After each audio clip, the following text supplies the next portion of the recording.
how they were so far 10 behind. seconds One little remaining. mistake by Secret, and they just snowballed so fast, even though they were so far behind, and 5 they seconds looked like the remaining. game was over, right?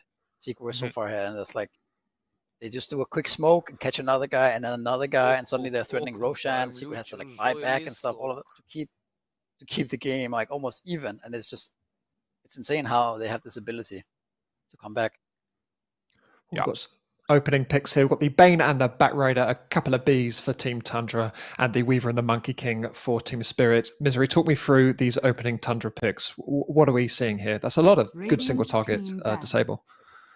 Yeah, I mean, so just as we said, how the innovative they were, they first picked Bane, so that's not the most new thing, but yeah, it seems like they're just gonna feel themselves, feel each other out a bit. Both teams are responding with very meta picks here. I think the Batrider pick stands out a little bit. It's really good against Monkey King, but not necessarily against Weaver. Historically, quite early for Bat, right? A little bit, yeah. But I guess it's a mid Bat, right? They're gonna, they're just banning for it a bit here with Quap and Invoker, and then, I mean, mid Bat is still like really strong. Yeah, it's so annoying to play against. It really is, and it's so good against so many heroes in Dota. Like, very few heroes actually enjoy playing as Bat, so that's definitely a good thing. It's a go ahead. Yeah, go ahead. Sorry, no, you go ahead. I was going to say it's just a 9 specialty. It's his second most played hero in the last couple of patches, and I've always associated that with him as well. So it's nice to see him on it again. What's his most played? His most played in the last couple of patches. So this is 30 and 29. Is Puck. Oh, Puck, yeah. I haven't seen that hero in a while. But yeah, I quite like that opening, actually. Yeah, it was I mean, honestly, the hero is still quite strong, Puck is, but it can feel so underwhelming suddenly. Like, the enemy just has 1 HP item and you don't do any damage anymore. You're like, now suddenly my mid hero just feels like a support. Yeah, this Batrider Bane combination is really strong. Like, if you get this Blink Dagger on Bat, you have potentially 3 heroes that you can just disable through an entire team fight. The Grip, the Lasso, Sleep. Yeah, you also already have 2 BKB piercing spells, right? So that's really strong. You have 2 really insane catch later on in the game. Strong lanes. And Batrider middle kind of just makes sure that Monkey has to be a support, right? Like, you don't want to play core Monkey against Batrider. Yeah, I guess not. I mean, you definitely don't want to lane it. Yeah. But you force the Monkey support, and then you also see the Weaver, so you kind of force the Monkey Weaver supports, which is like a bit gimmicky in a way, right? Like, you don't actually have an actual support hero. You're kind of this hybrid core hero thing going on, which can be awkward. But it certainly doesn't feel the best, especially playing against like a Bane, who just is like the perfect support hero, right? It's interesting the bans there of Invoker and Storm Spirit. Are those seen as being strong against the Bane of the Batrider? Because I guess the Invoker's pretty good at disabling the long-range Bane grip. Is that a kind of a counter pick they're getting rid of there? Yeah, all 3 heroes are amazing against Batrider in mid lane. Like, Storm is actually one of the best. Quap, of course, has a blink. And Invoker is just like pretty much unkillable for a Batrider until you get higher levels at least. So they just really want to secure that mid Batrider. Team Spirit banning out a litany of carries here with the Void, Wraith King and Luna going down. And they are going to be picking up the OD there. That's a very good Batrider counter. Are you pleased with that, Black? Yeah, I am. As you know, I'm a very big OD fan. Like, the lane is not the easiest for the OD. So this could just be like an OD Monkey King offlane, for example. But in the game, OD makes a lot of sense. Like, you can build into this Blink Dagger, Aetherland's Aghanim Scepter. Very strong against both Batrider and Bane. So the hero right now makes a lot of sense. Yeah, I mean, to me this looks more like a Monkey King OD lane. But it could be mid, I suppose. OD kind of counters the lasso aspect, right? Yeah. He doesn't like getting stickied. XD. Right? He doesn't like getting like thrown this flame break at him. He doesn't really deal with split pushing very well. 10 seconds remaining. So it's an okay response, but yeah, it goes both ways for sure. The Brewpig is a really good response to OD. It's just so broken when you steal the Astral, man. It's just like lasts for 5 seconds. It's a full screen range. Like, I literally today got full screen Astral by like a level 18 Rubik. I was so pissed. I saw it on. I saw Thompson played against in his stream as well, where he stole Astral. Does it steal? You steal mana too. But you need Aghanims for that? No. No. Yeah, so you Aghanims just adds so the AoE damage to it. Wow, a Doom picked up. That will be an offlane Doom, or could that even be a? It has to be offlane, doesn't it? Yeah, it's gonna be Rubik Doom offlane, and I'm gonna last pick the carry. 10 seconds. Mid Bad Rider. Honestly, this Tundra draft looks really scary. They have so many big ults and disables, and the lanes aren't even weak. Radiant team. Yeah, I agree. Morphling. Pick up one of your Toro's top picks here. Yeah. Do you like that? It is definitely here that lanes very well against Doom. No like question about that. It's just they have so many disables that if you make one mistake as a Morphling, you can literally just die in a second. Doesn't sound like Yatoro though. He doesn't make many mistakes, as we've covered. So, but I think the idea here is like you said about the laning, right? Like you're gonna put this Morphling Weaver safe lane, or maybe Morphling Monkey, whatever they choose, and then this is just a one lane by default, right? Like you're not gonna be able to pressure the zero with no matter what you do.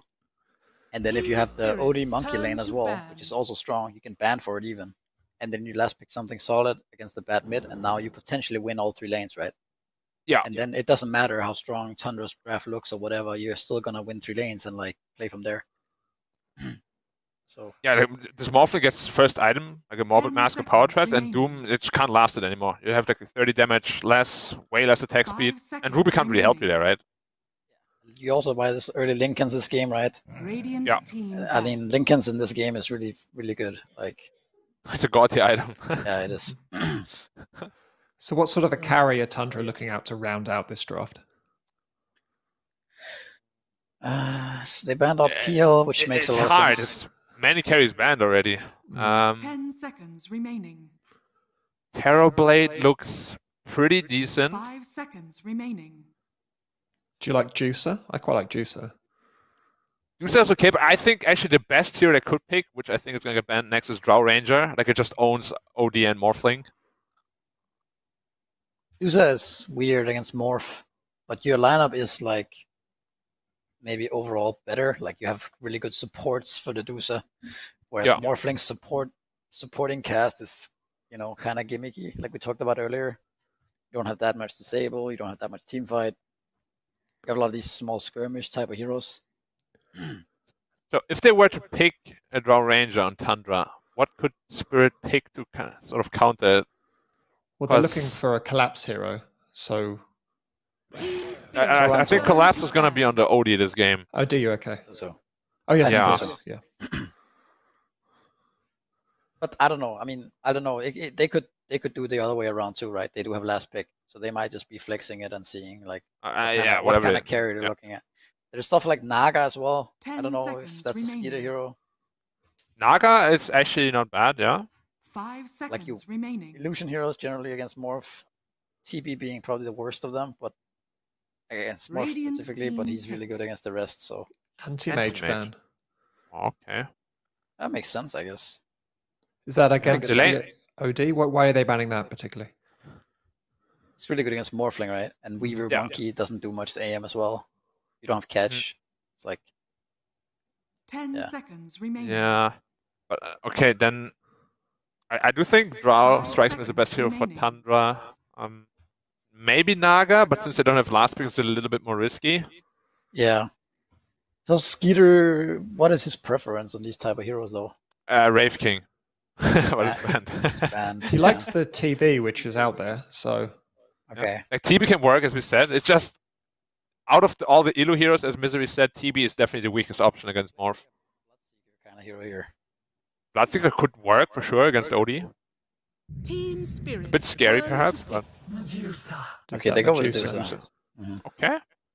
So what are we looking for from Spirit to round out then? As you mentioned, it's probably a Toronto Tokyo hero. I mean, he's got Puck still in the pool. It's difficult. What do you expect to see him pick up back? The Aghanims Puck is really good against bad later on, for sure. It's also one of the heroes that are good in the lane to some extent, right? Is there any other, like, Legion Commander, like any of those heroes you can pick? Abaddon? Ember. Okay.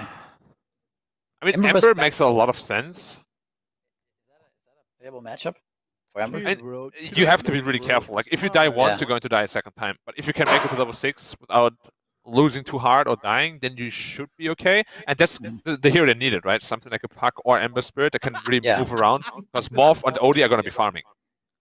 Yeah, I mean, it is really good for the game. And to be honest, Tundra's draft is pretty greedy. Like, they have Doom, Bat, Medusa, which all wants to farm a lot in this game.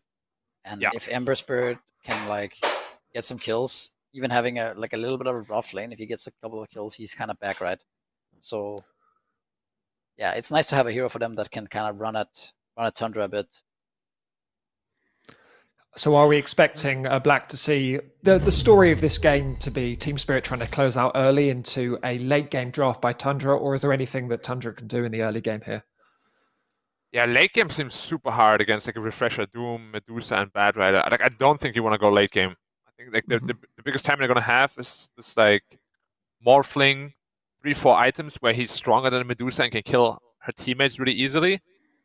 And that's probably what they're going to be playing for. He's going to free farm in the lane, no problem. And Dusa, I think, is actually going to get quite pressured by this Monkey King and OD. Is there anything else we should look out for? Well, I mean, I think the late game is weird, right? Because this Lincoln Sphere is such a powerful item this game. Like, you actually buy Lincolns on all your cores, and it's kind of hard for Doom and Bat to play Dota, like, because your supports die so easily. And Fey Grenade triggers it, though, for some reason. But I don't know. I mean, it's hard to predict this game. I think I'm going to go with Spirit because they're Yatoro God. TI winners. Yatoro God. We'll never bet against Spirit. Well, it might be hard for them to play Dota on those two heroes, but they're going to have to as we move into this game 1 of Team Spirit versus Team Tundra, and we're going to be helped through it by Nomad and Lizard.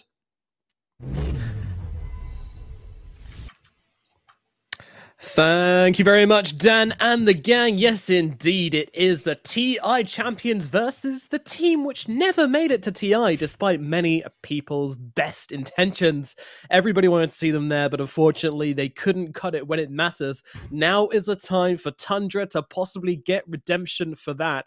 Although, I'm kind of scared for them, Lizard, because if they do beat Tundra now, then if they do beat Team Spirit now, then they'll never stop thinking about what could have been, right? Yeah, you don't really want to find yourself in that situation, but then again, you know, you still have this season, the next TI, and Tundra, man, they looked extremely strong at the end of the last season, and the only reason why they weren't at TI is because they showed up a little bit too late. Yeah, absolutely. They could have got there, they didn't get there, and now they have a chance at redemption here in this series on the international stage. And also, let's not forget, you know, Team Spirit, they haven't lost a game since TI. They're on an 8-series win streak, so taking them down here for Tundra would be a huge statement from them. They have looked so good inside the EU DPC, but let's not forget, they did recently lose a series against Team Secret, so Tundra, you know, they've got a lot to prove here.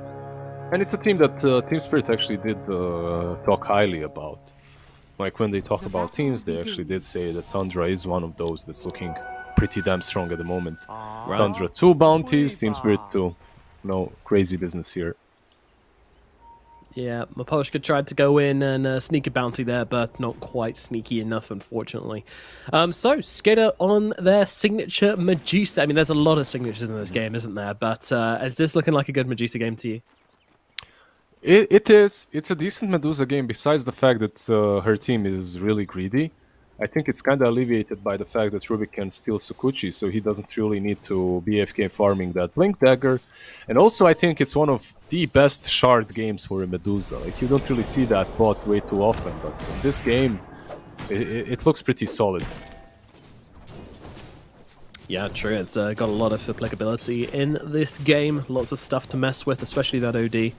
And yeah, OD collapse. I'm curious about this one as well. Is this something we're going to be seeing a lot of, do you reckon? I mean, it's collapse. You know, if there's a hero that's perhaps not even broken, in most hands he's going to make it look that way. And OD for me right now pretty much looks borderline broken. If you remember, maybe, what, it was May last year? or March last year when OD was really coming into the meta. Then it got nerfed a little bit. But it was this build, the Meteor Hammer. You just go with the Meteor Hammer, you take towers, you just make moves all the time. It's really strong.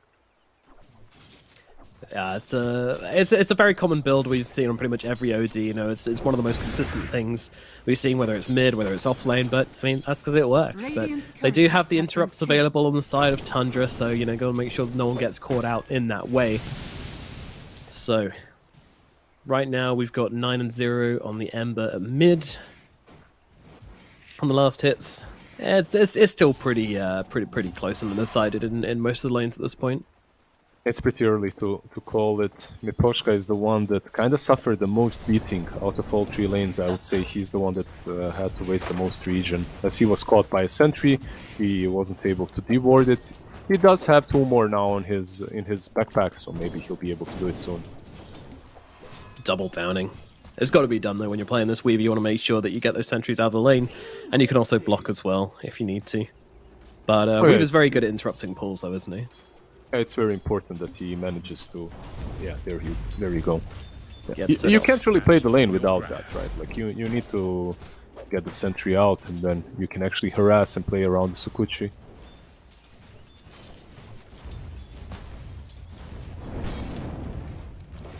So, last series we talked a lot about the drafts which were easier to play. In Game 1 and 2, the draft which was easier to play did seem like, you know, the easiest wins. However, in Game 3, it was switched the opposite way. Do you think that applies to these teams, though? Because they are both so creative in what they can pull out and what they can do. I feel like, to be honest... Wait. We have a... Oh, we have a dive, yeah. This is a dive on the tier 2. Yeah, I don't think it applies. I know where you're going with that, and I don't think it applies. I think it's completely different here. I couldn't even put my finger on which one of these drafts is easier to execute. I guess you, on one side, you have this OD, and all you need is a Meteor Hammer to start taking down towers, which is... And then Medusa stuck in the triangle, you stack for her, and then you make moves with OD and Ember, right? Maybe that draft looks... I'm really not sure. I'm just trying to figure out the mid game for both of these teams. Yeah, it's so many interactions to think through in this one. I almost feel like I want to give it to the more creative draft, just because I know these teams can make it work so well, but that would be a pretty reductionist. Which one is more creative? That's the I think Team Spirit. I mean, I think Tundra, this is a very boring draft for Tundra. Like, usually they're picking us up some crazy stuff from 9 in the middle lane, but this is pretty straightforward for them. Yeah, that's true. If you manage to pressure the Medusa, I think, and get her out of the lane into jungle early on, then a couple of rotations and the first blood. They actually killed the Morphling. Alright, that was the panel's fault. That was 100% the panel's fault. You know, Black and Misery just going, oh, this guy's so good, he doesn't make mistakes. Yeah, I mean, good job, guys. Look what you did. Look what you did. Is that it? Was it the curse? Yeah, it was a panel curse. Yeah, there is no way. Like, literally any lane I would call for a first blood sooner than the top lane, especially on Morphling. Yeah, you just don't see that. Just don't see that coming. It happens, you know, sometimes you morph shift agi instead of shifting strength. It happens to the best of us.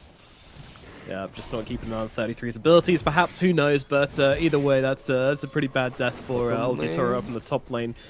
And, well, yeah, that's a rough one. But I want to talk a little bit more about the... oh, hold on. Yatoro's mad. He's looking for revenge up in the top lane. He's slighted, and he wants to try and get some slights back, but that's not going to happen. They're going to be fine on the side of Tundra, as 33 and Snaking just clear those bugs off each other.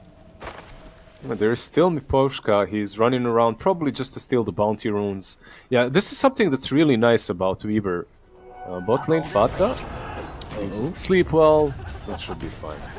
Frees himself. Yeah. So one of the really nice things about Weaver is that it's very easy for you to invade and make these plays. And look at Snaking, he knows that. Man, this is some really quality Dota right here. Weaver goes in, blocks the Ancients, instantly gets deported, like, and stacked. Like, Snaking stacks the hard camp afterwards. Just maybe he will die though. Great job there by Snaking, but 9A in some trouble in the middle lane as Mira rotates in with Toronto Tokyo, and they are going to be able to take down 9 despite the nice illusion pop to buy himself a little bit more time. And Snaking as well, Miposhka going in deep and punishing Snaking for that D-ward he just made. Yeah, really nice plays by both of these teams. I liked that Snaking stacked the camp and de-warded the Ancients, but he pushed his limits a bit too far. He went for the rune control, and Weaver just kills you. That Swarm level 1 dishes out a lot of damage. Of course, this is going to give Tundra some flashbacks here as well with his OD offlane, because that's what they played against Team Secret. Or what Team Secret played against them, rather. And Ice Ice Ice demolished them with that offlane OD, who kept saving heroes from Skitter's Chronospheres, so...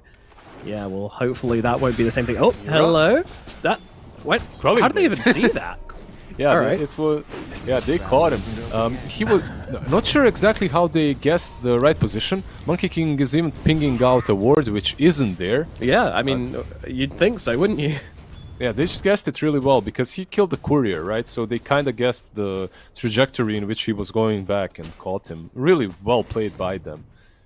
Talking about the OD that you mentioned earlier, he already has a Meteor Hammer. Yep, very nice. Very nice. I like to think that one of them was just tangoing, and they didn't even realize it. I know they obviously did, but it would be really funny if you're just like, oh, I'm just going to tango it. Oh, a monkey popped out of it. Hello, free kill. Yeah, just a bonus, and Bane escorting him to Tango 3. That definitely sounds right. Let's just go with that. It sounds funny. Yeah. What about the narrative here? Fata? Uh-oh. Fata in some trouble. There comes that Meteor. Smash it on down. Good night, Bane. You're the one who's going to be having nightmares tonight, I'm afraid. Yeah, nice attempt from him to sleep himself. Oh, Skitter actually TP'd. I don't think they have the damage or the manpower necessary to take him down. Should be fine with defending it, but this is the problem, right? Like, you went bottom, you did defend the tower for a little while, but you can't go further. If you go further, they will chase you down, they will kill you.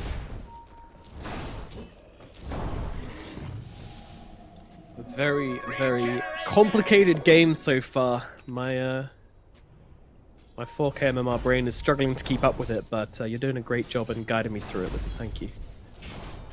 It isn't really. You see the Bane going bottom, perhaps setting up a kill. He is smoked up, but I'm not sure. Like, who can help him? At this point, perhaps a Bat Rider, but Bat is the only one with possible kill potential. Yeah. I don't think Fata has like a lot to do on the bottom lane. He did ward the jungle, right? He planted some nice wards, so Medusa will feel safer. And perhaps he'll pull the wave. That's what he's trying to, at least. He's so scared. He's like, he literally was in the middle of casting Brain Snap on a creep, and then he cancelled it. He's like, oh, I just got the creeps. I mean, as long as you're getting some experience as a 5, if there's nothing else on the map to do, it's better than leeching someone else's experience. And here comes Bat. Now with 9, they might be able to do something, but he was spotted by the ward, wasn't he? He was indeedy. Yep. XD. XD indeed. They see him coming, they back themselves out, and the jig is up for Mr. 9, as he will be unable to find a kill down here, I would imagine. Though that side, Collapse is coming forwards. Mirror and Collapse, they are looking for some trouble here. But they see Fata, and that is not the target they want to go on. I think they will wait for the 10-minute mark for Ember to get a rune, and with that rune perhaps he can rotate. I'm not sure, but that would be easier for them to do, I would say. Yeah, the 2-on-2 is not happening, is it? Because there's no way they get off the Meteor Hammer with 2 heroes. Oh, Mirror having to bounce away from that Molotov. Ember does have a haste rune, so he can pretty much just decide which way he wants to go with that. Oh wow, 9 is just hard bailing on this poor old Bane. He's just going to get beaten down by Collapse and Mirror. Yeah, the sleep comes out, but it's not going to save him. Fata just drop. Yeah. Keep in mind that he used Firefly, right? Bat used it to farm the hard camp, the small camp. He's getting closer to his travels, so he decided to just bail on the tier 1. That ward doing so much work as well. They see him coming, and then because they see him farming that small camp, they know that it's safe to go onto the Bane there as well. So really, really heads up plays there from Team Spirit. From Tundra, at least, the Rubik now has his 6. I believe you could use the tome. Did he use the tome, or? I believe he did, but it doesn't matter because Fata will have 6 very soon as well. So you'll have two supports hitting their big ultimates, and you will be able to start making rotations either on the Ember or perhaps even the OD on the bottom lane. And there's How do you feel about the Midas? Yeah. Of course, of course. I mean, why is this just the default build on Doom now? Why is this Midas so good on this hero? Yeah, because why not? You know, you have one Midas built in. You use that Midas to buy another Midas. I'm sure if there was a way to buy three Midas, to buy two Midas, yeah, just go for refresher now to use another Midas. No, it's decent. It helps you out. It's also pretty good. Like one interaction that people don't talk about, which, well, we won't see it here because it's not skilled yet, is bonus attack speed with Infernal Blade. It actually helps out. Like, it connects a little bit faster. So it's one small bonus thing that's very neat about Midas Doom. Yeah, not a hero you generally associate with needing some decent attack speed. Oh my goodness, they are throwing it down here on the Medusa. She's out of mana, but she has gotten off that ultimate, which means she should be safe for now, but still not particularly healthy. Grip. This feels risky for Skinner to go in here, but the grip onto Morphling, oh no, Fata catching Yatoro out beautifully there. Yeah, he caught him with sleep before he started morphing, and then he gripped him afterwards. That was, yeah, peculiar. You don't really expect your morphling to die that way. At the same time, Weaver died on top, and you lose the tier 1. So some really decent moves from Tundra. Fata. Oh, great nightmare there just to dodge the damage from Mira. Still probably not going to make a difference. Fata, you know, this keeps on happening. He keeps, you know, outplaying in a small way, but ultimately still dying because he's a pulse 5 being beaten by 2 heroes. But they're bringing people in on Tundra. They don't want to give away this middle tower for free. OD, the hammer coming down onto 9-9. It's going to get taken out by Team Spirit. They do get themselves something. And Yatoro is here just plowing into that tier 1 tower at mid. Yeah, it's one of those cool things that you can do as an offlaner after you take down tier 1. He took tier 1. But then he didn't go straight mid. He farmed the enemy jungle, sticked around here, and then when he saw the right opportunity, then he showed up. Because if you instantly move from bottom to mid, most likely what will happen is they will react to it. This way, Nine wasn't completely sure if there was an OD there or not. He had no vision on him. Top lane. Can he catch him? No, he missed the direction. Yeah. Sakuching together. I love the Rubik versus Weaver matchup, you know, it's just funny watching them kind of like drifted out together, trying to catch each other. Yeah, it's a really nice matchup for the Rubik. Oh, for sure. Yeah, it's one of the best spells to steal, isn't it? As they jump forward onto 9 once again. He just died. Is he going to go down again? Team Spirit is certainly hoping so. 33 is here. He has the Doom. Doesn't feel the need to pop it for Mira here. Turns around, uses it onto the Ember Spirit. This might be 2 kills for them, in fact. Snaking just refreshing a cooldown on his Sakuchi as they run down this Ember. Meanwhile, 9 running away from the Weaver. They'll finish off the kill onto the Ember Spirit. 9, he's running through the trees. He's asking for the high 5 to try and bait out Mr. Maposhka here, but he's actually able to move. He keeps using the sticky napalm as well. That he has lasso.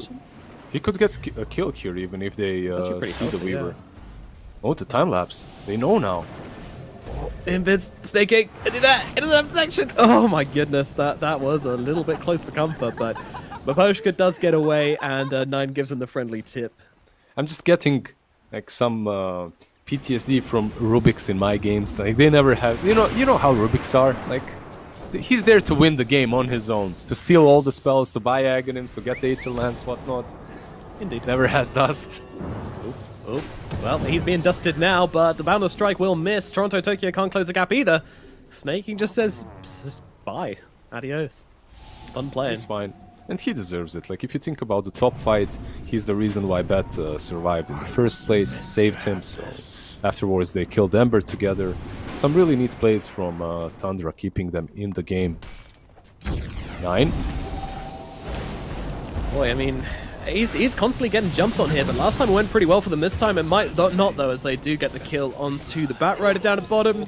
This time, it's just death, I'm afraid. Yeah, they're really managing to find his moves and patterns really well. One of the reasons is his other cores are very greedy. Like it's easy to blame him from these kind of moves, but there's a Medusa in the triangle, and there's a Doom just farming away, getting his BKB with that Midas. So there aren't really a lot of heroes that you can make moves with. You put yourself out of the position and then you feed easily. Yeah, but you know, it's the hero you want feeding. Obviously, he doesn't want to die doing these things. He just wants to draw heroes and make pressure. He doesn't really want to die, but stolen from Toronto Tokyo, robbed by the Sakuchi Rubik, who is doing so much work this game. Yeah, they are converging on the bottom lane, pretty much the entirety of Team Spirit, with only OD out-pushing mid lane, and that OD has a full Aghanims completed. It's flying over to him. Collapse is, you know, step aside Collapse Magnus. Say hello to his OD. This is looking pretty scary. Yeah, someone gets doomed and you just banish them to the Netherrealm for like 10 years and they're just going to come out the other side absolutely peachy. Yeah, same for Lasso, same for Grip. You can just save heroes constantly. Yeah, it's a phenomenal OD game, isn't it? My goodness. Tundra, will this hero come back to bite them once again? It's looking that way at the moment, it has to be said. What do you think about Mira's Orchid? Like, he's actually... it's kind of normal that you don't go for boots on position 4 Monkey King.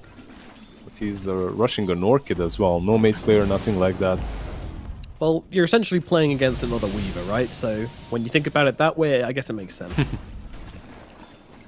Yeah, it's not only for Rubik, literally for the Bane as well. For Batrider, it can be nice. Mira looking for the setup here, but does get dragged down off the tree, trying to go for the TP away. Says if you want to kill him, you're going to have to use something, but that something will just be a cheeky little nightmare. And Mira is going to eat it, unfortunately, in the bottom lane. Yeah, I love how Snake King cut his jump in half. Like, he was just about to hit that tree, and then he gets lifted up from it, thrown to the ground. Yanked off the tree. Get down here, you. One nice thing that Miposhka can buy later on as well versus this Rubik is a shard.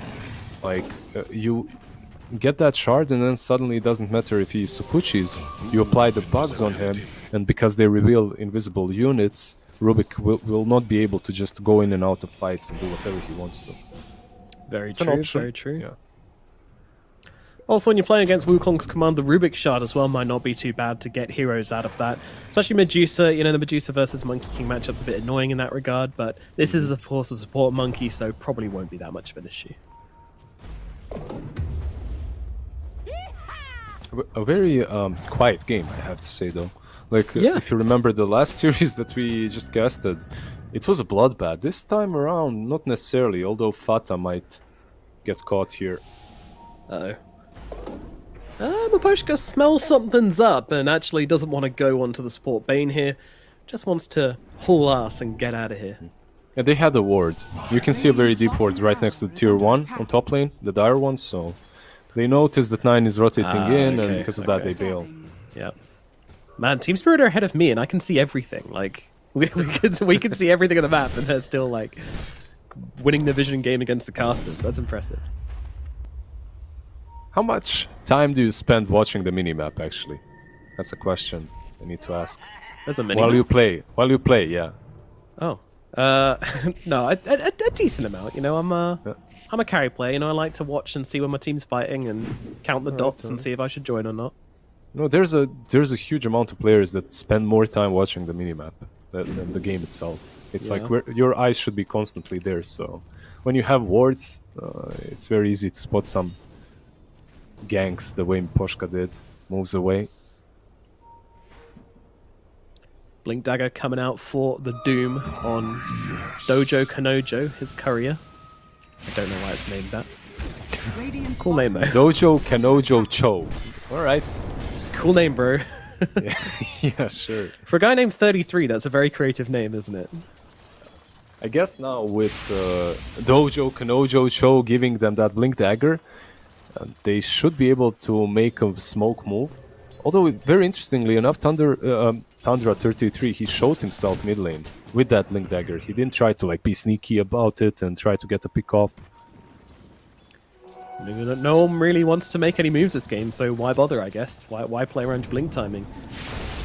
They caught have found Mirror. Yeah, that's something. The Monkey King. I've seen this track before, actually. This is Deja Vu. I'm pretty sure the last kill we had was this exact one. They have that Tinker ward, if you look on the bottom lane. Yeah, but this Monkey King is mind gamed. After they cut his tree, like going to farm or just cutting him down, predicting whatever it was, he's just given up on the warding game. He's like, all right, you know, I don't know where they have wards. They just seem to see me wherever.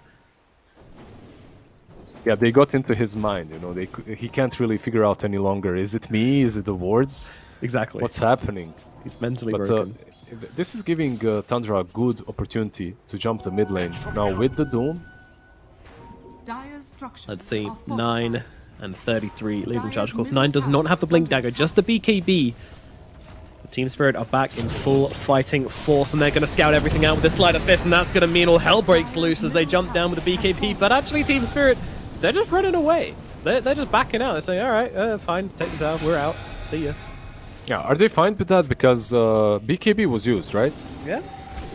Only one, however. There's another one on Batrider, which remained on the 9 seconds.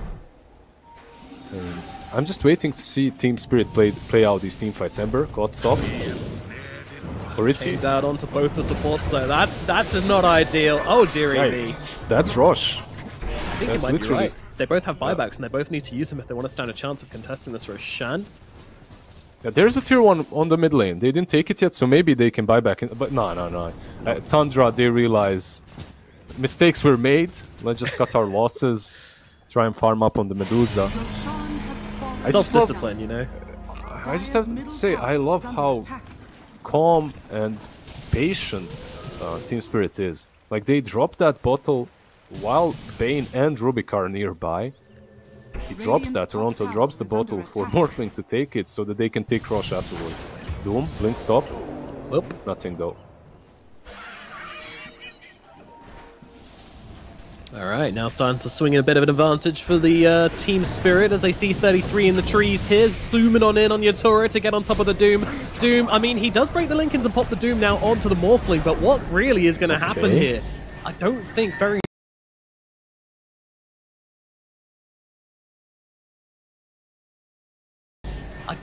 very much as they get the banish out onto 9. Stuck inside the 8th realm as they get the lasso out onto the Weaver, but the save comes out from Collapse. Beautifully done to get this Weaver out of there, and he can now get off the time-lapse and keep himself alive, though still does not have much health to work with.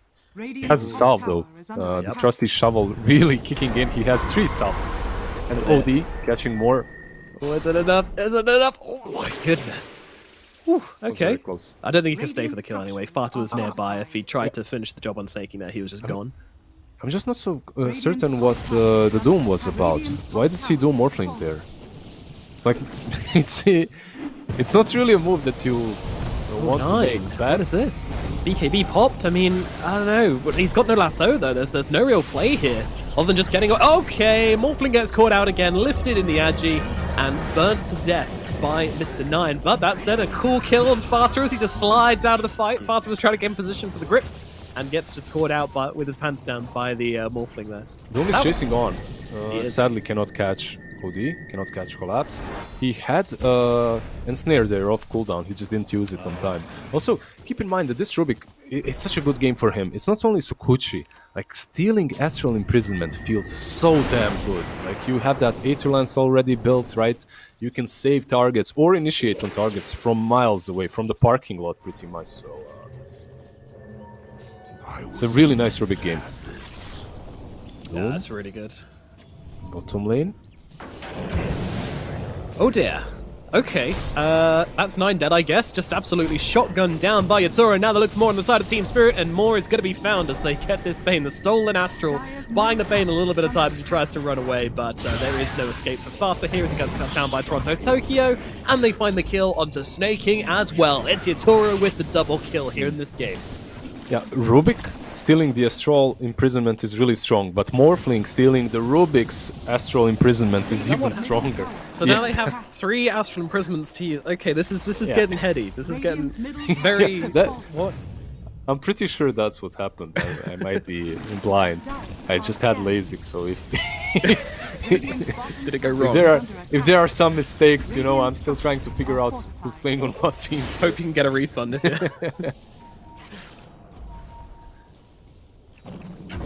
Koshka, he's just very annoying. He goes in, same as the Monkey King. These two supports are just giving so much info, just breaking any moves Tundra wants to make, because they're playing behind enemy lines. You break the smokes, you give info, maybe you die, but it doesn't matter because your team is always ready to bounce back afterwards. Wow, Yatoro going for the Silver Edge next on that Morphling. Is there a single hero carry that doesn't buy that item right now? I feel like it's Apparently the best not. item to it's the best item to go for. You don't even have to break anything. It's just the fact that it gives you the crit and the Shadow Blade. Yep. So damn nice. Very tasty. Alright, Medusa, where's your Silver Edge? Come on. Join the gang. Perhaps not Medusa. Maybe it's that one exception that proves the rule.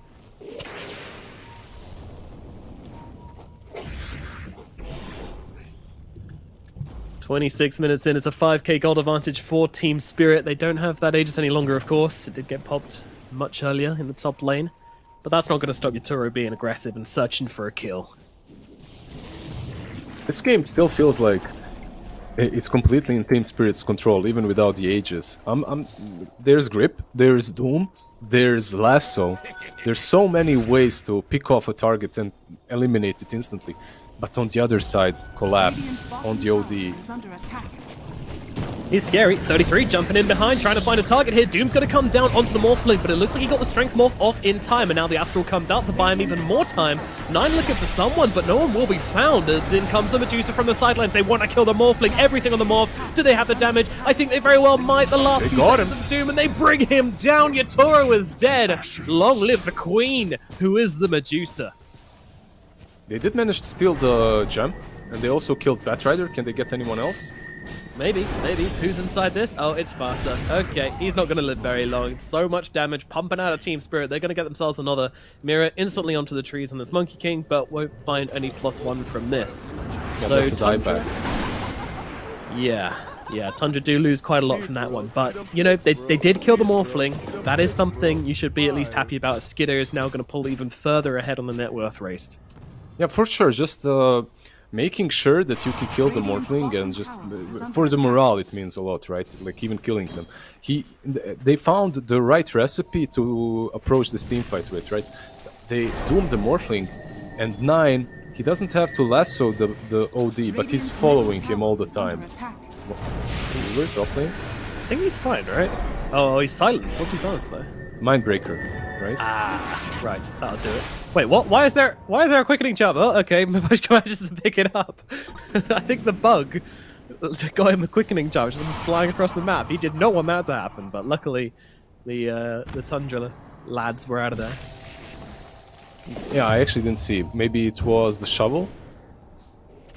Did he shovel the creep perhaps or something? I'm not sure. In any case, they got the Morphling, they have enough damage for him, and now they understand that.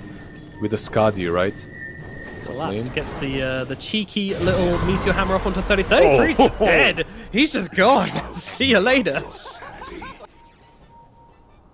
Sanity's Eclipse takes him out. I was thinking maybe the TP is there because they have fortification, but it's actually on cooldown. So Collapse just turns, kills the creep, and then finishes off the Doom as well. Yep, 2 for 1 on the hammer there. It's just insane how calm they are in every single situation. That's something that I really like about Team Spirit. I guess after winning TI, you know, you're kind of chill, no matter what. The freedom to do what you want. You know, some teams feel the pressure of needing to maintain a ridiculously high standard, but apparently Team Spirit, they're just chill. They're just having fun, blowing people up. There's another smoke from them. Yeah, there's no way they didn't see that one there, right? The illusion ran straight into them, so they should fall backwards. Roshan is what it's all about. We'll be alive in 15 seconds. Anybody's game at that point. Dire are scanning. I mean, this really is the crux of the game for Tundra, right? This next Roshan, if they can find the fight they need to get Skidder and Aegis, then the game suddenly gets pretty difficult for Team Spirit. But at this point, it's hard to see how that is going to materialize itself. Yeah, for sure. I think it's still nice to fight around the pit when you have a Batrider and you can secure this triangle around the Ancients. If you're Tundra, that's probably your best bet. the main point is dooming the Morphling or gripping him, and at the same time controlling Collapse with the Batrider. You kind of have to split up fight in two directions. One piece of your team controls the OD, the other controls the Morphling. If you don't control the OD, you will not kill off anyone. And as time passes by, it will get more difficult as... Actually, not as time passes by, because Weaver actually completed Aghanims. Right, that's another huge save then.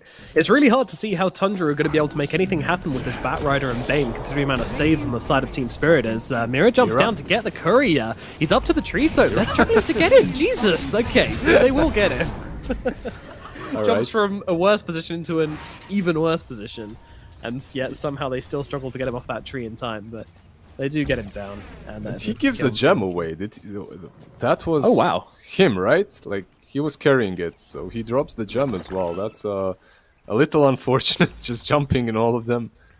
Here you go, guys. Take this gem. It's a tribute.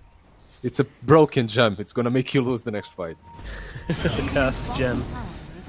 Well, I'm a little bit surprised that Tundra aren't immediately looking in towards Roshan with his Monkey King dead, but they're just looking to kind of slowly wrest control of this side of the map. They have some really neat items as well on Tundra. Like, we're not talking about them a lot, but they're adding up. If you look at Medusa, we mentioned Skadi already before. He actually did go for that shard that we talked about, which will be so helpful versus OD. And then you have 33 with the Shivas. So suddenly the Morphling doesn't feel as invincible anymore. That's a lot of items that work extremely well against him. Yep. I mean, we've already seen Yotorio. It's not been the perfect Morphling game. He has been caught out a few times, and that's not looking to change anytime soon, even with his Lincoln Sphere. I mean, 33 is so good at getting on top of him and popping his Lincolns and getting the Doom off regardless. It's just been, only one time they've really made it happen in a team fight so far.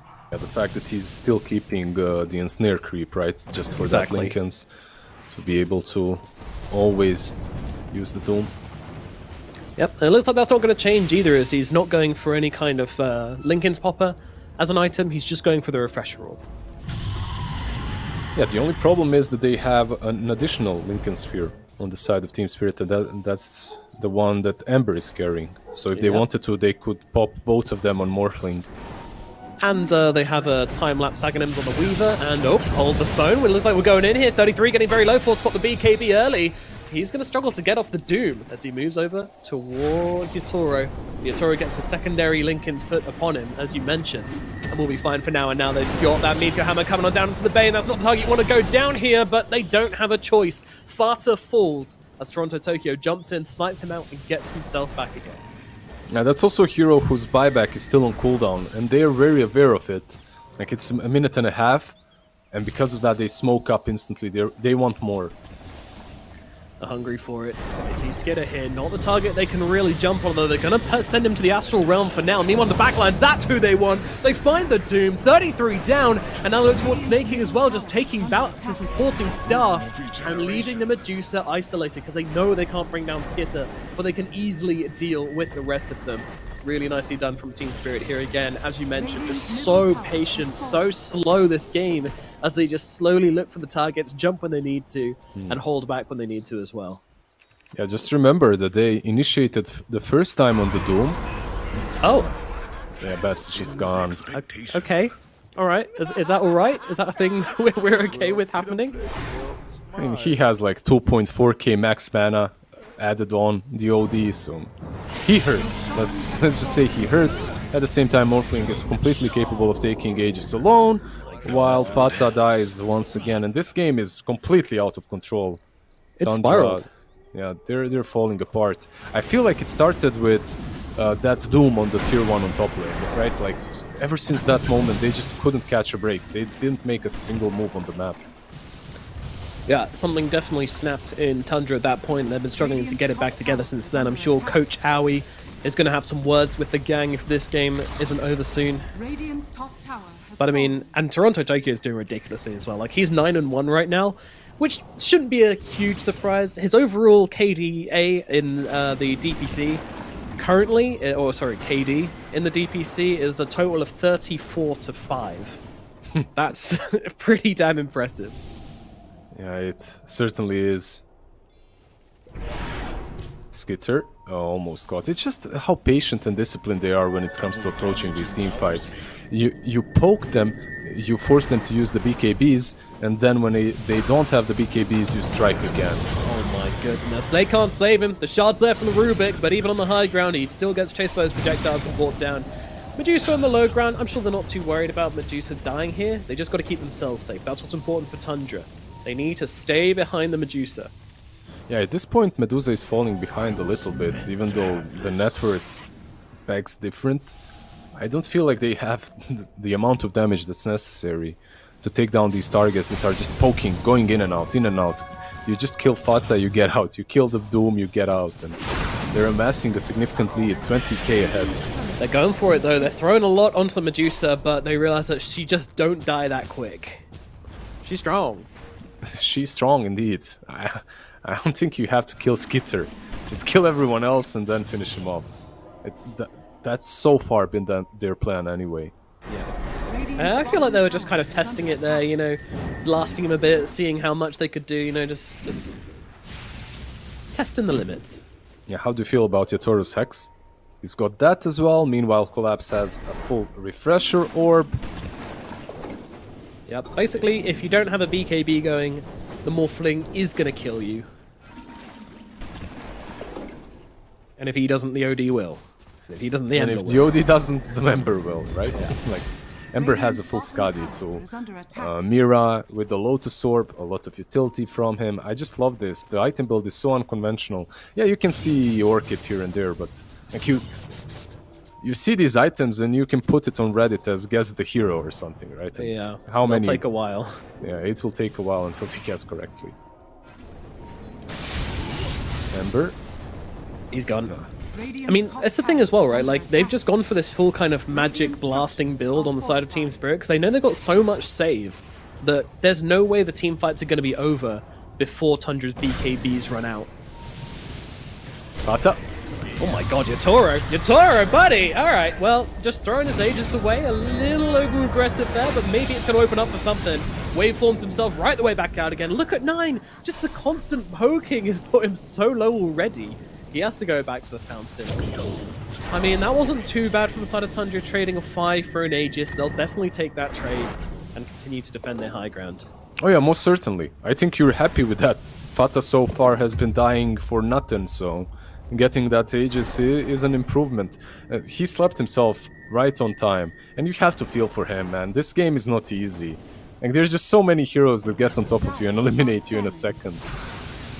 9? Talking of which, 9 is experiencing that exactly as he gets just turned into a pig and absolutely slaughtered. That's bad. That's going to be a buyback, I would imagine. They now throw out the Astral onto the Medusa. Meanwhile, Monkey in the back line's just going to pop down that Wukong's command from the tree line, giving them the vision, giving them the damage, and the Bane is going to fall as well. Oh my goodness, Collapse. He's just killing everybody. So much damage of pumping out of this Outworld Devourer. This is ridiculous. Yatoro jumping in, looking for another. They'll bring down Snaky as well, because why the hell not? Tundra looking for something, but who will they find? I mean, I don't think there's any chance of catching the kill in the backlines here. Team Spirit just holding steady, holding this 5, not getting sloppy whatsoever. BKB out from 33, he has to use it here, but to what effect? Absolutely none seems to be the answer. Skitter on the front lines, I mean, that's what they want. The BKB is there along with the ultimate, so they'll just force Team Spirit away once again. And this is what we mean. The BKBs come out, and Team Spirit, they just back themselves away. They just poke and prod. Poke and prod. They go back, they go in, and you can't fight them. Like, GG. That's it. I feel bad for Tundra. It felt like they could buy